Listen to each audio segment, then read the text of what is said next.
pare. Colliches, David, isto? Non miras un baile así na túa vida, parece o Shin-chan, Onde vas, Moi bons días, familia, como estamos, Dime que sí, que tes gañas de cociñar. E tamén de ver o Tachebo, ou que? Porque isto é o máis importante, Hoxe teremos unha receita que é unha tolemia absoluta. Por qué? Porque imos facer a mítica costeleta de cocho que ti fas así, pim pam, pois quitamos o oso, xa está quitadiño, e ímola rebozar. Pero máis un rebozado, un empanado que quita o sentido. Ven comigo, viña, vamos palo. A quen non lle gusta unha costeleta ben rebozada? Un bistec, vale, ese filete de toda a vida, isto é casi infancia. Pero hoxe vamos facer 4 ou 5 cousas para irnos con esa costeleta que é de cocho celta, do noso cocho. Falaremos tamén dese cocho un pouquichiño, dos nosos produtos galegos, como sempre falamos, porque é verdad, moita internacionalidade, moita non sei que, moito Japón, moito Asia, pero con noso produto. Vale, pero ideas para que non sempre estemos co ruxe na cabeza de que podemos facer cada día do ano unha receita e o próximo ano unha receita diferente se sigues o Tachebo. Vale, vamos facer unha cousa.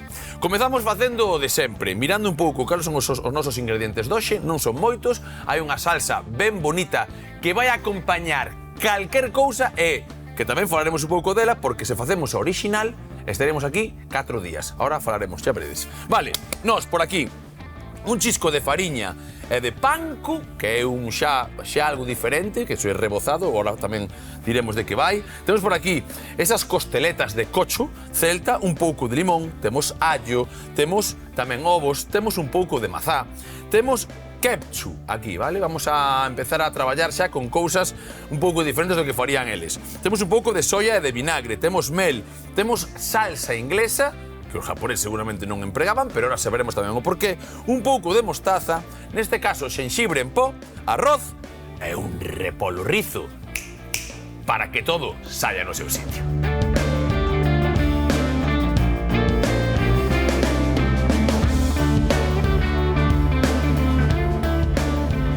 Vamos, home, vamos, que hoxe hai receita asiática, pero galeguizada e ben galeguizada. Que tal? Moi bons días, Lidia, como estás? Iván. Mira que chuliña me ves hoxe tamén. Sempre está mirando o que levo. Eu son... O importante está no interior. Sempre cho digo, é que pero non él sabes por qué. Valora o envoltorio. Vou a dicir a verdade. Viña, ahora que vou me sincerar un pouco contigo, vale? É que ata ahora non eras. Non, porque vou che dicir a verdade, non, home, sincero son cando falo da receita, cando falo da nutrición, cando falo de que eres unha auténtica profesional e que me gusta moito o que nos comentas, pero hai algo que non che dixen. A min gustaríame tamén ter cada día un vestido diferente. Non estar sempre cas 4 ou 5 camisas que me poñen aquí e con este mandil que me encanta, pero, imagínate un mandil de cadri. Ele é moi presumido. Un de cadros, como ela. E despois, cando ela vai de vermello, eu tamén de vermello. Non molaría moitísimo máis, xente? Pois eu penso que sí, porque aquí dos dous o presumido eres ti. Evidentemente, evidentemente. Pégate máis a ti cambiar de look cada día, que che fan así un peiteado diferente. Non un peiteado, cousa miña. Barba, eso sí, ese sí que me gustaría. Un día, outro día así como, no? Sí, eso encantaríame. O do peiteado non, eso solo eu. Remexo no meu auténtico. Es desos que non se gusta que te non me gusta nada, non. Sí, cando vas á perruquería no... Sí, a perruquería cando tal, pero o meu perruqueiro, vale? El. Está aquí hai dos perruqueiros en Galicia. Eu cando vou aí un pouco de Tomiño Romeo, é o meu peluque. E non hai ningún máis que vaya a pena para coller esta historia, esta matoxa que teño aquí, Vai arbusto, E non puxen pelo, oño. O día que perdas pelo, a ver quen te trata. Non o queremos saber, Vale, mira o que vou facer hoxe. Sonaste, se che digo, tonkatsu. Non sona de nada. Aí está, eu tampouco sabería dicir tonkatsu hasta que o lin da tonkatsu. Costeleta de cocho. Rebozada, empanada, punto. E cunha salsa que neste caso é o que lle chaman eles o tonkatsu ese. Vale, algo que che quería dicir, vou empezar por aquí xa, é que, bueno, sabes que, como casi toda a cultura asiática, isto digo totalmente en serio, teñen como traballos como de, con mimo, con tempo, fan as cousas bastante tranquiliños, non son de aquí te pillo, aquí te mato. Excepto nos woks, pero que pasa? É verdad que fan woks e fan tal, pero neses woks levan moitísimas salsas, normalmente, que eles empregan como aderezo ou como tal, con salinidade, como por exemplo a soia. E unha soia, de verdad, leva moitísimo tempo macerando, non se fai dun día para outro. Entón, sí, a cultura asiática é unha cousa de tempo e de tranquilidade. En este caso, eu vou facer unha pequena trampa, vale? Vou collendo xa por aquí historias. Unha pequena trampa, porque imos facer unha salsa que é a salsa tonkatsu, que isto é tan mítico ali que hai incluso cadeas, vale, de restaurantes que teñen, que só se dedican a facer estas costeletas de cocho. Sí? Claro, sí, pero eles cocho negro, vietnamita, non sei. Non teñen porco celta, non teñen do noso produto. É que ere, non é? Que máis xa falaremos un pouco deso, porque isto está casi en prezo ao lado do ibérico, e tal, porque ademais hai moi poucos exemplares en Galicia, que isto tamén, despois contemos que estive lendo unhas cousas que son bastante interesantes. Pero quería acabar un pouco con este tipo de cousas. O que facemos sempre no Tachebó, intentar traer para aquí e facer sinxelo algo que, pois, que, imagínate, leva a original, leva ameixas, vale?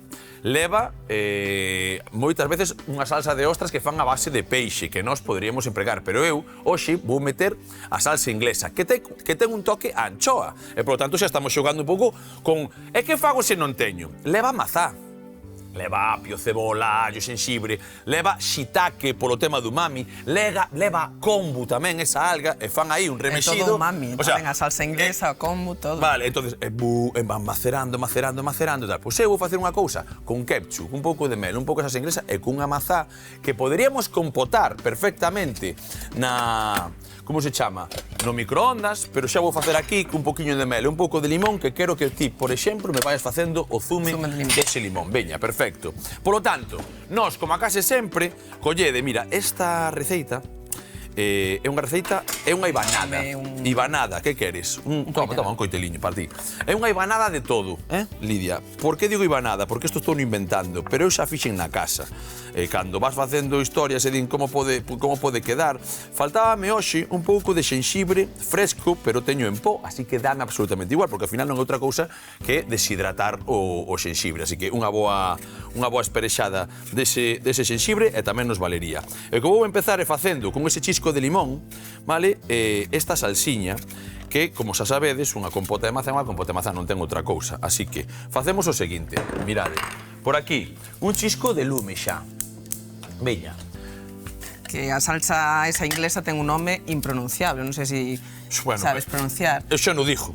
É a salsa coñécese tamén como a salsa Perrins pola marca, non? É máis coñecida. O Worcestershire. Ostras, non. Claro, sí, chamase así, salsa inglesa. Controlo de inglés. Worcester, Perrins, non sei que tal. Bueno, escoita, se me faz caso a min, olvídate da pronunciación. A xente que ten alerxia ao peixe ou que leva unha alimentación vegetariana ou vegana, que saiban que esa salsa inglesa non a poden tomar porque leva esa pasta de anchoa nos ingredientes. É certo, vale. E ti sempre afiando para a xente que ten as súas cousiñas, sí, claro, é certo. Que moitas veces pasamos por alto, sobre todo cando comemos fora ou casa de outra persoa, case ninguén, cando cociña para convidados, ten en conta que unha salsa pode levar peixe, non? Por iso temos que ter en conta. Pero estas cousas é un pouco... Hai unha morreu xa collo despois, agora xa non me aboller, senón... Mira, nesas cosas de intolerancias e tal, neste caso, creo que no paquetiño da salsa inglesa non pon absolutamente nada. E temos que ter un pouco de tino polo que acabas de dicir. É de declaración obrigatoria. Pero non por... Sí, que non ves... En letra pequena, sí, perdón, en letra pequena. Pareceme aí un pouco en plan... Cuidado, non? Pero, bueno, hoxe en día os alerxenos teñen que vir especificados dunha forma máis visible co resto de ingredientes na etiquetaxe. Eso cambiou, ahora é máis visible, pero claro, hai que mirarlo. Que a veces damos por suposto que hai cosas que non van a levar. Exactamente. E confiamos. Exactamente, o que digo é que miren ben, porque non che pon un warning aí, en plan, anchoa, non hai un letreiro luminoso, vale? Que iso que un pouco eu quería dicir. Hai que ter cuidado con esas historias, vale? Un chisquiño dese limón por aquí xa. E que este porco celta que temos hoxe, non sei se te acordas que falamos moitas veces das diferenzas que hai entre diferentes tipos de carne. E o porco celta ten diferenzas co outro porco, co porco convencional, imos decir. Por qué? Que pasa? Que moitas veces falamos que o cambiar non só a alimentación, sino a crianza do porco cambia a parte nutricional. Ben. Temos, por un lado, que ten esas, que falamos moitas veces, a graxa infiltrada entre a musculatura, que fai que sexa máis rezumenta. pero non só cambia a distribución de graxa, cambia o tipo de graxa, claro. O porco celta alimentase pois con landras, con castaña. Con moita castaña. Con pasto, porque ao final... Con raíces, con ervas, é planta, tal cual. Porque, ademais, é unha cousa que está a dicir que é importante. O porco celta é porco celta por algo, ten ese xepe tal, porque está sempre no exterior. Exacto. Vale, que hai pouca, estamos falando foi un pouco, que hai poucos animais en Galicia, uns 5.000 cada ano, que se pode matar, que é moi pouquiño comparado con 300 e pico mil da raza ibérica, por exemplo, e doutros. Porque isto é unha raza, antes de que sigas, é unha raza que casi nos vai das nosas terras, vale? Un porco galego típico, que ademais ten como un dorso estreitiño, ten unha pata máis alongada, non só desa grasa que estabas a dicir, por como come, vale? E que, sobre todo, ten esas orellas grandes, que o fai tan característico este cocho.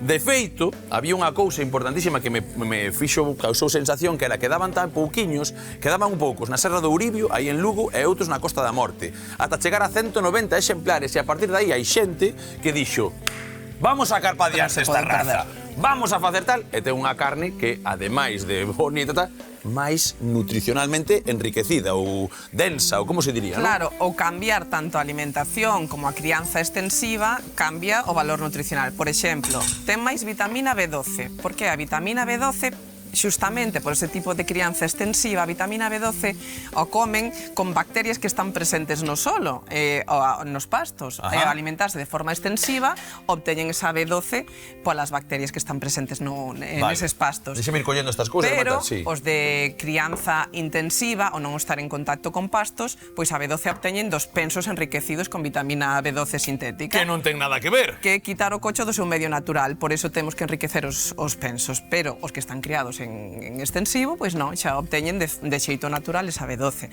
Outra diferenza é que é máis rico en ácido oleico, que é o mismo ácido beneficioso que está presente no aceite de oliva ou nos ibéricos. Vale, perfecto, que xa falacha unha vez dos ibéricos que teñen ese porcentaxe de graxa oleica, non? Pois no porco celta tamén. E tamén ten máis proporción de omega 3, porque o porco tradicional, non sei se chamarlle porco tradicional, ten máis omega 6. E temos un desbalance entre omega 3 e omega 6 na nosa alimentación. Comemos moito omega 6 e pouco omega 3. E pouco omega 3. Pois eso teño moitas veces que se van dicir. Omega 3.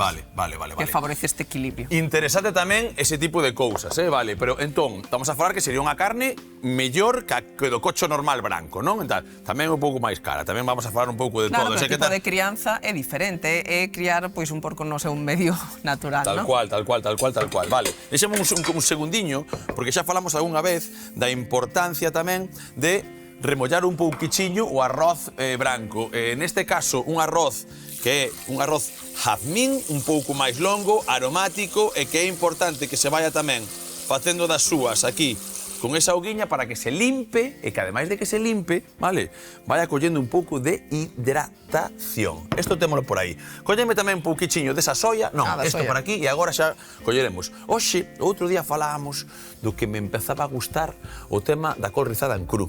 Bueno, pois esta receita, parece que ando afiando unha cousa con outra, esta receita, vale, leva xustamente esa historia. Quer dicir, leva sempre o acompañamento, normalmente un pouquiño de arroz, pero se non é arroz non pasaría nada, pero ten que levar o repolo rizo, a col riza, moitas veces que ali teñen unha case parecida á nosa, que igual non é exactamente isa, pero que eu empecé a empregar por ese tipo de receitas en cru. E imos coller un pouco de xeo e de auga para que quede ben crocante, como facemos moitas veces tamén ca nosa cebola. Mirad o que temos por aquí. Isto xa, mirade que rápido se fai unha compota prácticamente. Hai xente que lle metería aquí xa ese mel, que xo vou a meter eu. Vamos a empezar a meter todos os ingredientes. Neste caso que vos dixen, non temos kombu, non temos tal, pero temos outras moitas cousas. Así que, un chisquiño de agua tamén lle botarei. Mirade, un chisco de mel, vale? Traballan moitísimo, os asiáticos traballan moitísimo, de verdad, cos temas de sabores de agridoces, en plan salados, mesturas. É como moi típico en eles, o sea, ten que estar casi sí ou sí. Mirade, un pouquichiño de ketchup, eles botarían tomate, e despois botarían o vinagre, e botarían un pouco de azucre. Eu vou botar, por exemplo, isto así, estou quitando moitísimas elaboracións tamén desa historia. Ao final o ketchup é tomate con vinagre e azúcar. E azúcar, pois aí o vou, Entonces, Eu dixe, mira, facemos un pouquiño por este lado e tiro. Vale, un chisquiño de soia, non leva moito máis, Mirade, un chorriño. Podemos empezar tamén a probar. Cuidado ca salinidade con estas cousas. A anchoa que vos dixen desa salsa de ostras, destas historias, tamén vai para aquí. Vale? Aquí vamos a motala enteira. Isto ten bastante umami. Emprégase moitísimo en carnes e tal, sobre todo en Europa, para arriba, en, como se chama, Londres, por aí. Aquí hubo unha tempada que creo que había tamén un tipo de caldo que se chamaba bobril ou algo así. Sí, que tal. o de Vale. Penreira, non? Hai que licuar. Vale, e botaban algo diso. Bueno, eu, neste caso, isto é cousa miña. Vou no botar e creo que está ben. Gusta moito máis que o tema ese de bobril. Vale, mirade, un segundiño de nada. Agora, teño esta, vale, este xenxibre en pó. Metémolo aí e o único que nos queda a nós agora é ir remexendo pouco a pouco. Ese sabor ten que ter, e que se vaya facendo. Sí ou non? Non hai. Vale, isto é tal. Vamos a meterlle un pouquichiño de auga para que siga a cocer. E para que non quede unha textura. Despois, claro, como ten a mazá, que podíamos levar calquera outra cousa, se mañate, eso tal. É unha mazá ácida, que igual non comentei, pero pareceme importante. Así que vai darlle ese toque tamén xunto co limón. Vamos a coller un chisquiño de auga, mirade, este pouco, e imos seguir ca outra historia. David, que parece ser dime. que en Xapón a col masaxíana con sal para comela crúa como para que abrande. Bueno, eso é casi o fan para facer tamén, cando o fan desta maneira, non a masaxean, é para facer cando fan o kimchi. Vale, sí que é verdad. Que fan? Que pon a máis branda, vale? E, ao final, sal e deshidratala tamén. Normalmente fan un masaxe, tes toda a razón, poñen todas as berzas postiñas así, empezan a latar, aprétana, deixana como nunha tina, quita moitísima auga, esa auga quítana e a partir de aí empezan a facer allo e a chea de cousas que lle botan eles para facer un auténtico kimchi caseiro. É laborioso tamén, eu normalmente son partidario de, como me gusta moitísimo ese sabor tamén, de coller e dicir, mira, kimchi sí, pero colle un pouco de kimchi base xa feito e tiras millas. Pero cando pillas un kimchi, un repolo ben tal, ben feito, ben caseiro, pareceme unha auténtica maravilla. Se non coñeces, probadio, por favor. Vale, isto agora... Agora estáse poñendo de moda, eu creo. Sí, hai moitísimas cousas. Bueno, ao final, internet ten cousas boas tamén, que xa chega a miles de historias. Mirade, ven comigo un momentiño a por xeo. Vamos a coller ese xeo, porque facemos moitas veces prácticamente esta elaboración. A veces hai xente que me di, home, pero que vou ter xeo na casa? Si, se non tes destes cuadradeños pequenos, faz un pouco ti, cas cubiteras de toda a vida, vale? E vou coller un pouquichiño de auga. Esta elaboración, para min, que vou facer agora, vale? É unha elaboración que che pode sacar de un apuro en calquer momento, vale? Porque isto a ti vai che gustar si ou si. Cólleme o repolo. Vai vir para aquí. O único que fago é quitar un par de follas, vale, estas un pouco máis tal, e lavar esa berza que ten por aí. Mira, isto xa o deixo, vou deixar ali nesta historieta. Vale, mirade como vai. Vou lavar un pouquichiño. Vou coller un pouco de con unha xulania fina, que pode ser tamén unha mandolina, vou deixar por aí. Facemos unha limpeza así e vou coller un cochiño deste repolo e vou no cortar fiado e de lo ver para despois, rapidamente, mirade, ti non te me pegues, Veña, para comer en cru. Que cortei aquí? O allo. O allo ten esa sustancia que se non limpas o coitelo queda como pegañenta, nun segundiño. Mira como colleu o trapo. Mira, vou facer así. Ides flipar. Vale, deixa eso por aí. Esta madiña pequena, mira o que fai. Eso sí, importantísimo que sexa moi fino. Aquí podes falar do que queiras. Eu vexo que aquí o repolo sempre facemos fervido. En Galicia, non sei por qué, porque mira que a min pareceme unha verdura moi versátil. Pode ir ao forno, O forno, o salteado, por exemplo, simplemente, na tixola salteado con calquera salsa ou con allo. E se o cortas así, faise de contado, Pero que ademais, que é unha cousa... Sí, pero, por exemplo, ata fai pouco, nunca reparara que podería comer o repolo en cru. Xa é, como dicía, imposible, porque parece que xa hai a xente que xa dá gases. Pero se a col lombarda é da mesma familia, comémola en cru. É máis, a col lombarda case só a comemos en cru. Bueno, eu fago... Isto sí que é unha cousa. A mí gustame o forno. É o forno. Eu fago, a veces fago potaxe de verduras e fago con col lombarda. Ten unha cousa. Tinta os outros alimentos. Absolutamente todo. Todo. Mirade, isto, importante. Dicía da mandolina, vale, porque hai que ter tino e non cortarse. Pero aquí temos isto que quero afiar de todo, porque isto hai que andar con tino para non... Que mira, que sempre falamos da vitamina C, que é termosensible, pois a familia das coles tamén é rica en vitamina C, e se a comemos en cru, pois aproveitamos esa vitamina C. Totalmente. E isto que lle estou a facer eu aquí, ti non sabes como deixa. Sabes o que fago eu moitas veces? Corto, imagínate, corto, pois, unha col enteira, métoa en auga nun recipiente na neveira e durante 3 días está aí en auga metida e sempre teño un pouquiño para que este crocante, porque dá un toque na dentada cando estás comendo despois un chisco de sal por riba, algo de aceite, un chisquiño de limón ou vinagre ou o que queiras, neste caso esta salsa que temos por aquí e tes unha receita maravillosa. O sea, que o do xeos é para a textura crocante, buscar un punto máis crocante. Exactamente, é como ti pensa un momento, como se che pon a ti a carne cando te metes no mar Atlántico, galego, que tal? Eu xa non me meto. Vale, eu sí. Como se che queda? Tesa, non? Pois o que estamos a facer é exactamente o mesmo, que esa verdura nos quede ben tesiña, vale? Así que, nós imos darlle un segundiño a esta salsa, mirad o que está a facer, isto despois ímolo triturar e imos ter xa esa salsa que mira como ule, porfa. No, xa chega desde aquí, non vai fallar que me acerque. Porque a xente di, que está a facer? Vale, pois imos facer unha cousa nós. Agora, imos traballar directamente con estas costeletas, vale? O que teño por aquí, por exemplo, son estes recipientes que a min, para rebozar, sonme moito máis cómodos, porque importante tamén premer ben nese panco, nesa historia. Bótame aquí a fariña. A fariña? Sí, esa fariña. Sí, mota a fariña toda. O panco vai vir por aquí tamén, así xa me axudas. Vale. É o miolo.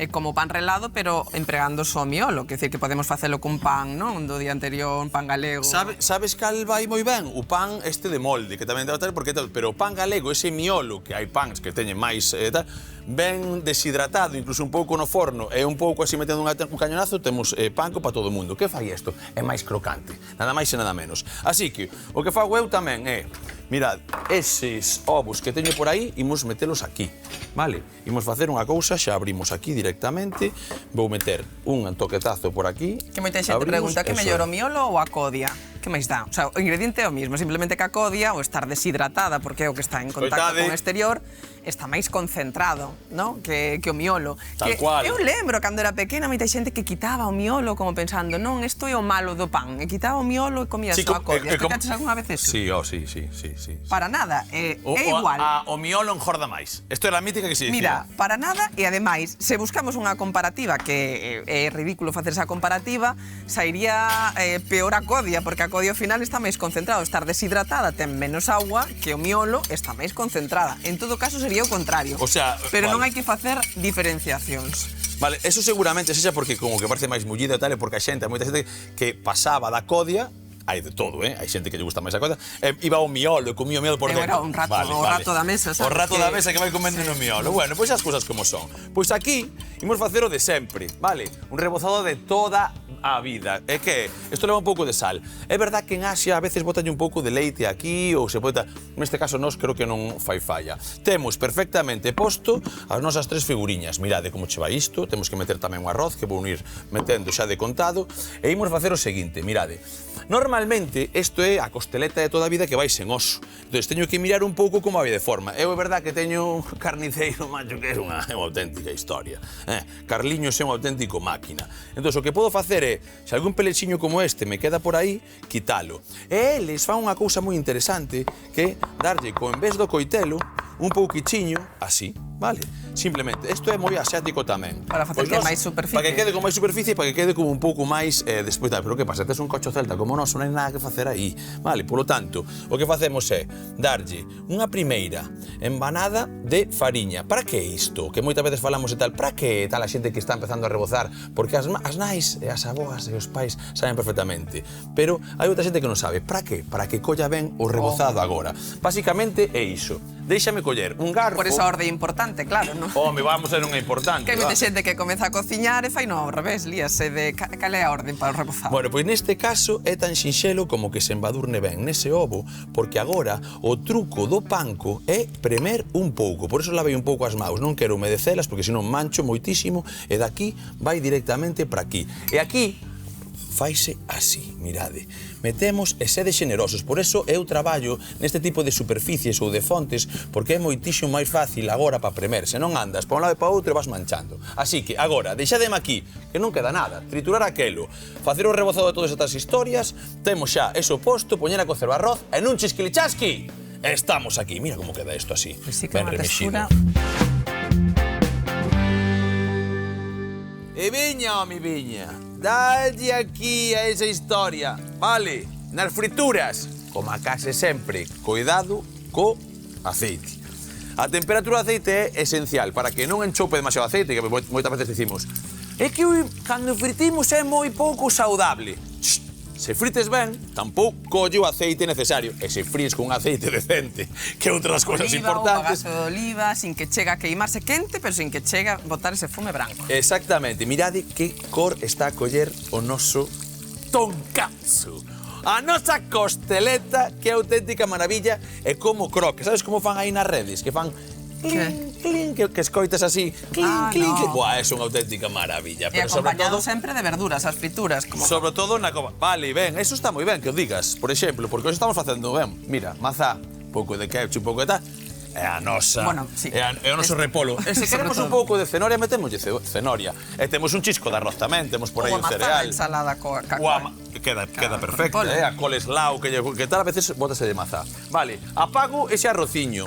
Isto doulle unha voltiña por se o precisa e vamos facendo mirando, mirade, isto é como está, pois vamos facendo esta historia. E aquí, o único que nos queda a nós, directamente, é esperar a que isto estea no seu punto, é secar a nosa col. Mira unha cousa, o noso repolo. Quero que collas agora isto e que esperes un segundo a dicirme como está, vale? A nivel turxencia. Turxencia, e podelo probar tamén. Se está cruxa vai estar Vale, turxente, pero... e despois con ese frío é como unha auténtica pataca frita. A son, Bueno, sabes? sí. Bueno, a ver, escoita. Salvando as distancias, pero sí. Sí, no sabor, pero na Claro, turxencia, sí. brutal, en serio. Facedeme caso. Agora, unha pingueira de vinagre, unha pingueira de aceite, e tedes unha ensalada feita que mete medo. De feito, os japoneses, os asiáticos, tal cual, sequiña e non lle poñen nada. Por qué? Porque xa temos toda a potencia nesta salsa. Así que, acabamos de fritir eso, trituramos a nosa salsa tonkatsu con esa mazá, con eso todo que metemos, e de repente, con un pouco de arroz de camiña, nun chisclichasqui, estamos lambendo.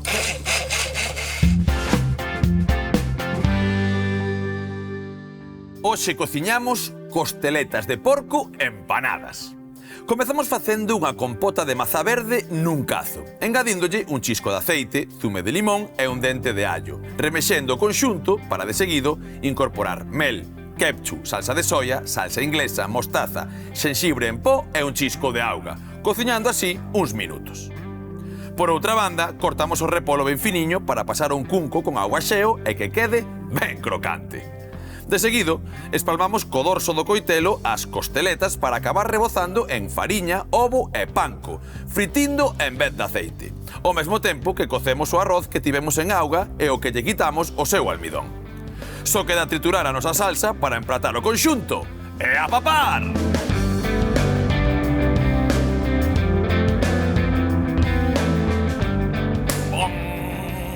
Que faz? Os asiáticos non teñen un bom para chamar para comer, non é unha historia así. Non terán todos.